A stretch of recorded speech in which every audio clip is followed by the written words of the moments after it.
vols vers l'Algérie, réouverture des lignes maritimes, ce que devrait annoncer Tebboune. Dans ce contexte, le chef de l'État Abdelmadjid Tebboune devrait prendre ce mercredi des décisions concernant l'augmentation du nombre de vols et la réouverture des lignes maritimes avec l'Algérie. Selon un communiqué de la présidence de la République, le président algérien présidera en effet une réunion du Haut Conseil de sécurité au cours de laquelle sera notamment évoquée la situation sanitaire qui prévaut actuellement dans le pays.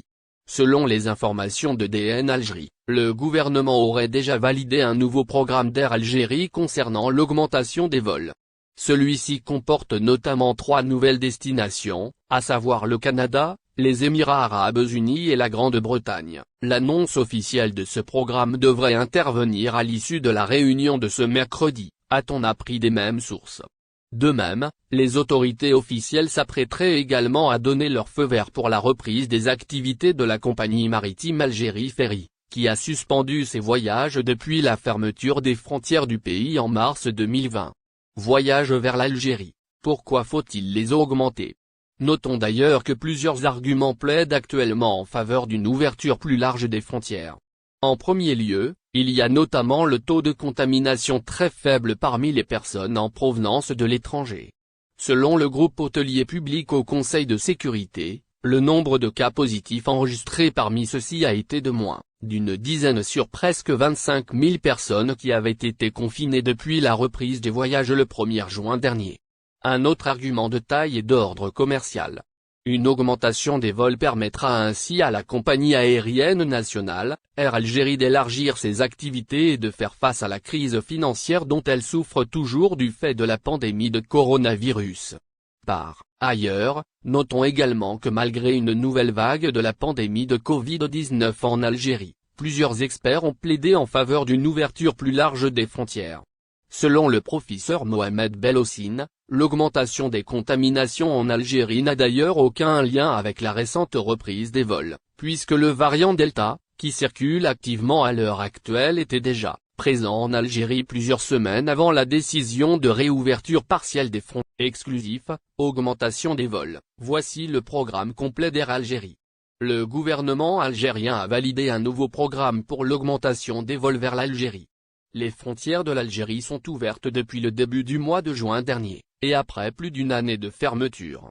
Toutefois, cette décision ne concerne actuellement que les lignes aériennes, et le nombre de vols demeure fortement réduit. Au départ de la France, où réside la plus grande communauté d'Algériens expatriés, la compagnie aérienne nationale assure 2 liaisons hebdomadaires au départ de Paris et une seule au départ de Marseille. De leur côté, Air France, Transavia, AS et l'Airline et Vueling Airlines opèrent chacune un seul vol par semaine. Face à cette situation, la diaspora algérienne réclame, depuis plusieurs semaines l'augmentation du nombre de rotations avec le territoire national. La suppression de la mesure de confinement obligatoire des voyageurs, en date du 26 juillet dernier a d'ailleurs suscité une nouvelle fois les espoirs dans ce sens.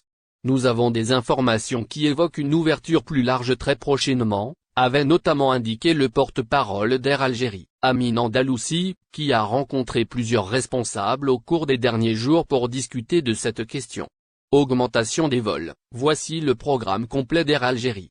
Selon des sources proches de ce dossier contactées ce mardi par DN Algérie, le gouvernement vient d'ailleurs de valider un nouveau programme pour l'augmentation du nombre de vols à destination de l'Algérie. Selon nos sources, le dit programme concernera actuellement la compagnie nationale Air Algérie, avec comme nouveauté l'ajout de 3 nouvelles lignes avec Londres, Dubaï et Montréal. Toujours selon nos sources, le programme devrait être appliqué comme suit. Au départ et à destination de la France, 3 vols hebdomadaires dans le sens Paris-Alger et 2 dans le sens Marseille-Oran, soit un total de 5 vols au lieu de 3 actuellement. Au départ et à destination de l'Italie, 2 vols hebdomadaires en aller-retour dans le sens Alger-Rome et Rome-Alger au lieu d'un seul vol actuellement. Au départ et à destination de l'Allemagne, 2 vols hebdomadaires en aller-retour entre Alger et Francfort au lieu d'un seul actuellement. Au départ et à destination de la Grande-Bretagne, 2 vols par semaine entre Alger et Londres. Au départ et à destination du Canada, 2 vols par semaine entre Alger et Montréal. Au départ et à destination de la Tunisie, 2 vols par semaine entre Constantine et Tunis, au lieu d'un seul actuellement. Au départ et à destination des Émirats Arabes Unis, un vol hebdomadaire entre Alger et Dubaï. Au départ et à destination de la Turquie, 3 vols hebdomadaires entre Istanbul et Alger au lieu d'un seul, en faillite déclarée. L'Algérie fait la quête auprès de ses ressortissants à l'étranger pour joindre les deux bouts. Le consulat général d'Algérie à Genève vient de rendre public un communiqué des plus surprenants appelant à la charité des ressortissants algériens résidant en Suisse pour venir en aide à leur pays éreinté par la gestion calamiteuse de la crise sanitaire du coronavirus. Dans ce communiqué urgent, l'Algérie lance un appel à la générosité de ses ressortissants résidant en Suisse désireux d'apporter leur contribution financière ou matérielle, afin de sauver des vies et soigner les patients atteints de Covid-19 dans le pays.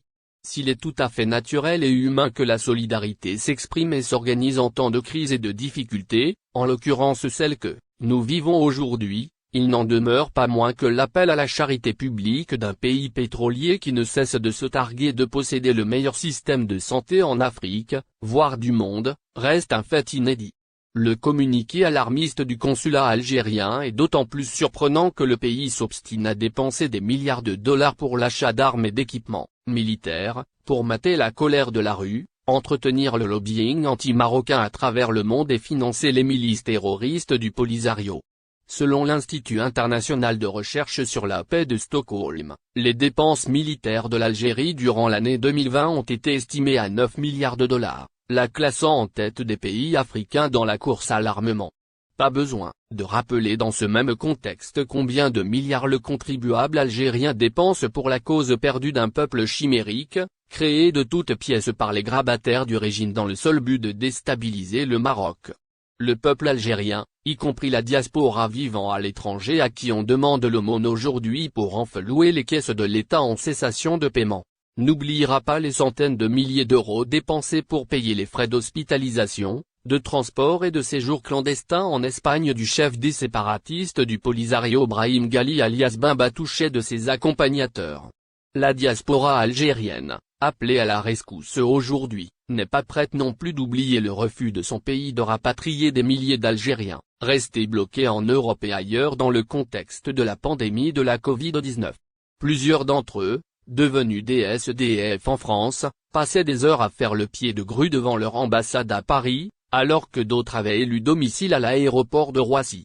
Nombreuses pétitions ont été signées, des organisations des droits de l'homme ont été saisies, mais les autorités algériennes ont continué à faire la sourde. N'oubliez pas, abonnez-vous à notre chaîne Info du jour et activez les notifications pour recevoir nos publications en temps réel.